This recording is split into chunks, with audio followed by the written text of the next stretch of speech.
Hello one, hello all, and welcome to CinemaSins. Who lives in a pineapple under the sea? Spongebob Squarepants Movie.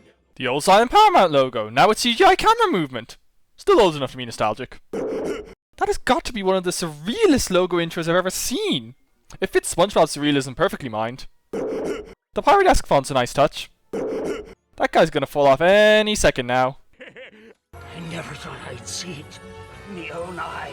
Ha! Brilliant. Tickets to the Spongebob Movie! Between this and Jimmy Neutron, Nickelodeon are the masters of conceptual openings that set the tone perfectly. But on the other hand, what were movie tickets doing in a hidden treasure chest? It's played up too much not to wonder. This whole opening is just too brilliant for words. Great touch to the front two rows with the only untaken seats. I've seen it happen, folks. The cowboy boots are a nice touch. Hey, cowboy boots, Bubble will see your nice touch and raise it. When the customer took a bite. Apparently food regenerates itself in Bikini Bottom. Mermaid Man and Barnacle Boy put in a wasted picture cameo even I didn't notice until now. Well, let's ask my wall of 374 consecutive Employee of the Month awards. That's impossible for many reasons, but chief among them is that SpongeBob's only in his early 20s at best. Also, it's a good gag, but SpongeBob's wall is nothing like that and much smaller in every other shot, both in the movie and the show. This whole sequence is great, but it's another example of how even the filmmakers seem uncertain what rules apply to how much of an actual sponge SpongeBob is. SpongeBob's underwear was present mere seconds ago.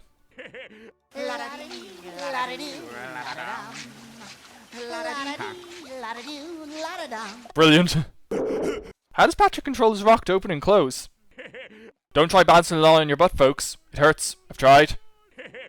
What inspired you to build a second Krusty Krab right next door to the original? Money. Mr. Krabs just spoke the thoughts of most businessmen, folks. Z? Z, the letter after Y. Gotta address the elephant in the room. How could Plankton have this evil plans cabinet and skip the last one when going through them sequentially? The entrance to the chum bucket was directly across on the Krusty Krab, not facing sideways. How did SpongeBob pull Plankton off as one piece when he was grinded across the pavement? I'm busy planning to rule the world! Well, good luck with that. Blissful Ignorance, folks, is brought to you by SpongeBob Squarepants. We paid $9 for this? Never let it be said that the SpongeBob franchise isn't good at establishing character through humor, folks. I paid 10. But how and why was Sandy charged an extra buck? Supporting characters this movie has no use for put in a line apiece to appease the fans. Please welcome our new manager, Squidward Tentacles. Why the banner, Mr. Krabs? Why? I like how Squidward seems genuinely surprised. I'm making a complete wet of myself. Folks is brought to you by SpongeBob SquarePants. The whole back and forth so realistic. I'm acknowledging it. He's more, mature than you. Overrating maturity, folks, is brought to you by Mr. Krabs. You're just a kid. Apparently SpongeBob's unaware this gives him rights for an age discrimination lawsuit. How exactly did the benches get broken? Nothing fell off the stage. Did you see my butt? We did, Patrick. The trouble is unseen it. So, you have confessed to the crime of touching the king's crown. But it's my job, Your Highness. I'm the royal crown polisher. If he's the crown polisher, why would he tell King Neptune that he touched it, since he does it all the time? That gold wristband sure has a mind of its own. One day, you will wear this crown. The Air Lecture, folks, is brought to you by King Neptune. Where did Goofy Goober's lollipop go? Brilliant. That man boobs joke is the first of several that goes from being funny to just weird and gross.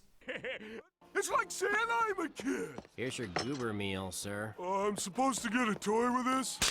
Thanks. Brilliant. How did Patrick's mouth open through the wrapping? Great use of Barney Gumble's burp from The Simpsons. Hey, Jimmy Neutron, SpongeBob will see your sugar overdosing and raise it. They went too far with the facial detail. Squire! Yes, Your Highness. Have this pole executed at once. That pole remains intact throughout the whole movie. Mr. Krabs could just show something he wrote and prove the handwriting doesn't match. Which is now in Shell City. Goodbye. How could Plankton hear that if the phone was hung up? Proof that a still cell can be a funny reaction in traditional animation sometimes. Apparently SpongeBob can close up at a jump moment. Mr. Krabs' clothes were burnt off. How did you get them back? No one who's gone to Shell City has ever returned. Then how is the city's name even known? Look at this little guy. Aww. Also, SpongeBob plushie's available in the store near you. But this is why everyone loves SpongeBob. He's never mean-spirited, always pleasant. Be back here with my crown in exactly 10 days. He can do it in 9, 8, 7, 6. The Now Ticking Clock, folks, is brought to you by Patrick Star and King Neptune. She's pretty, SpongeBob. Still a better love story than Twilight, folks. I'm gonna be queen of the sea one day. I've learned the names of all the sea creatures. That's just not possible. There's too many, even in the cartoon. CGI doors. Best 60s Batman spoof for years in either direction, folks. The movie set lights. Makes the paddy wagon even more awesome. Hey, I thought you didn't have a driver's license. You don't need a license to drive a sandwich. Ironically, since it's been established that SpongeBob sucks at driving mostly in a test, him driving well isn't impossible. The soda gear stick. I genuinely only noticed that now. Also, that license plate.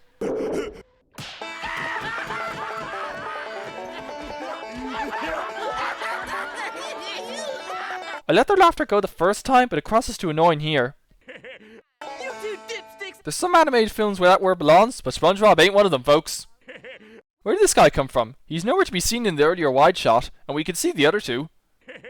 Where did Patrick get the air horn? They dropped their bags. The fish in Bikini Bottom aren't the smartest around, but how could so many of them buy into these buckets of cool fashion? CGI doors again. Evil Plan C is working perfectly. Nothing can stop me now. The overconfident megalomaniac, folks, is brought to you by Plankton. Great intro for Dennis. Even though he feels like he jumped out of a much less goofy movie. CGI doors again. That guy was already up in the previous shot. Both those pairs of fish were already looking over. I have to use the bathroom. It's, right over there. Does that guy not recognize them from when he stole their car?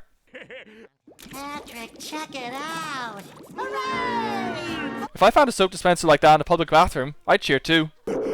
Okay, bear with me. The line here seems to indicate that it starts only 6 or so fish before SpongeBob's left, and extends much further on Patrick's right. But we see the leader pass many more fish before SpongeBob, and the line ends only 2 fish past Patrick. No baby can resist singing along to this. If these guys have the Goofy Goober test to find bubble-blowing babies, how can they not tell it's SpongeBob and Patrick from their appearance alone? An eye patch for effect. Brilliant. It was you! You're the baby! No, I only coughed. I swear. Random British accent. Patrick's melting here, and then he's fine. But you can't fool me. I listen to public radio. A novel's worth of social commentary in 10 words, folks. Karen gains a bun she didn't have before due to plot convenience. Silent cameo for a minor series character, folks. The ice cream chap isn't just weird, it's disgusting. It's clever that it applies actual frogfish tactics to what would lure SpongeBob and Patrick, but it's still borderline disgusting. Still, the Jurassic Park spoof element is cleverly done. Even if SpongeBob bit the arm, his feet shouldn't have come free. How did the frogfish get the glasses and hair back on its tongue? How did any of the bubble soap SpongeBob released get outside?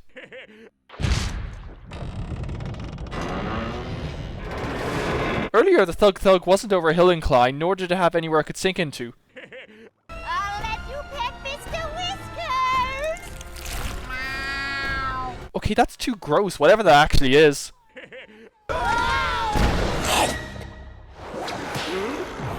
With that one little bit, they fully explain why the frogfish stayed away from the trench. It couldn't survive with the other monsters.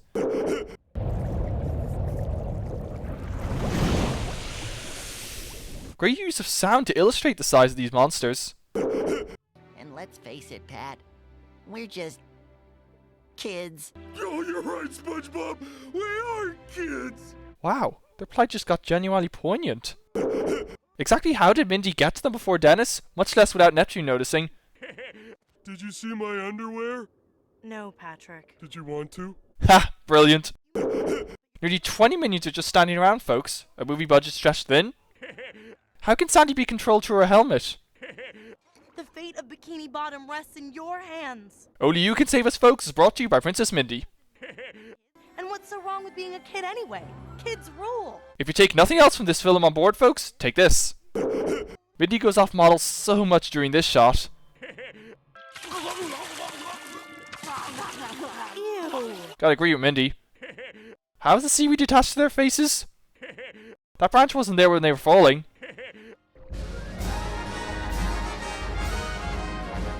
This movie has been building this trench up as a great horror for so long, and then proceeds to waltz through it with a musical number. But the musical number really works. Their mustaches changed length enough times that a few examples will suffice, folks.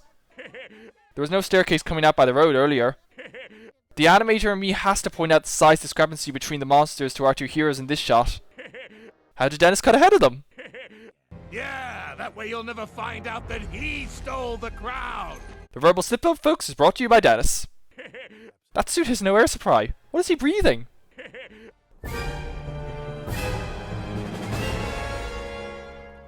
Those fish are dead. Wow, a SpongeBob movie just tossed this last bit of humor out the window for this scene. That's brave. Why is he still wearing a suit above the water? It makes him more intimidating, but still. Man, that guy is sadistic killing them like this. How can he check the plumbing in that suit? The crown only cost $7? The tuna earlier was priced at $100. How did Plankton get it there? Even if he actually did sell it to a guy called Clay, how could a sea creature sell it to Shell City without getting killed? The animation and effects for their debt really works. SpongeBob and Patrick were further apart before. We did all right for a couple of goofballs.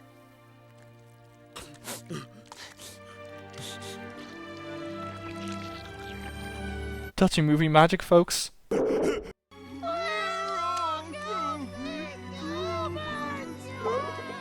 song and heart make it even more touching. The cinema was okay with letting a pirate in? Two things. Firstly, water sprinklers detect heat, not smoke. Second, only those that got hot enough to fuse their elements with sprinkled water, not every single one. The rest of the audience was stoic at their death, but now they're as ecstatic as the pirates. Surely the other fish have been dead long enough that water wouldn't revive them? The animation of all these sea creatures pummeling him is just masterful. Do you still have that bag of wins? I sure do. This gag is justified. After the Shell City scene, we need a reminder that SpongeBob and Patrick are still the same. The magical bag of winds clearly wouldn't have worked even if Patrick didn't slip up.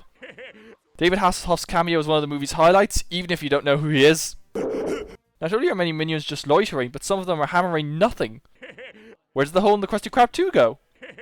Man, Neptune is a terrible king to not care about what happened to Bikini Bottom. The way Hasselhoff shoots across the ocean is just too brilliant. That guy's fall just falls flat. Forgetting how Dennis would have gotten the boot off, how did he swim fast enough to catch up? Plankton's not by the register in this wide shot. I'm tired of running. If we run now, we'll never stop. Run, SpongeBob! Brilliant. It's easy to miss, but Dennis's clothing is way off colour in this shot compared to the others. It's gonna take a lot more than 5. Not to mention Dennis could just take their money, kill them anyway, and get the reward. Hey Hasselhoff! Hasselhoff's pecs will see your highlight and raise it. Where did Hasselhoff get the bandages? Where did Neptune's magical lock go? Never let it be said that Plankton didn't have a backup plan, folks. This is one of several shots where the first Krusty Krab is missing. Small thing, but the nail layout near the register is wildly inconsistent. And no amount of mermaid magic or managerial promotion or some other third thing can make me anything more than what I really am inside. A kid. Speech really works, folks. Part of me wants to highlight this sequence's implausibility, but it's too brilliant for that. Love the clay animation. Those legs. Surrealism, folks. Where did Neptune's trident go? How did the windows get magically fixed? I'm up here. Too brilliant for words. Going by the previous shot, there shouldn't be a wall behind Squidward in this one. After going on your life-changing journey, you now realize you don't want what you thought you wanted. Love how that great fish rolled his eyes at Squidward's words. The job clearly sucks, but SpongeBob loves it anyway. Ever optimistic, our yellow hero. Just want to say, folks, that SpongeBob's hero's journey really works, as does this movie's structure. It's not without hiccups, and it's a little longer than it needs to be, but it really works. These credits are really dragged out. Look at the gaps. Mr. Sun came up and he smiled at me. Hey, Jimmy Neutron, SpongeBob will see your great song tucked at the credits end and raise it. You folks have to leave.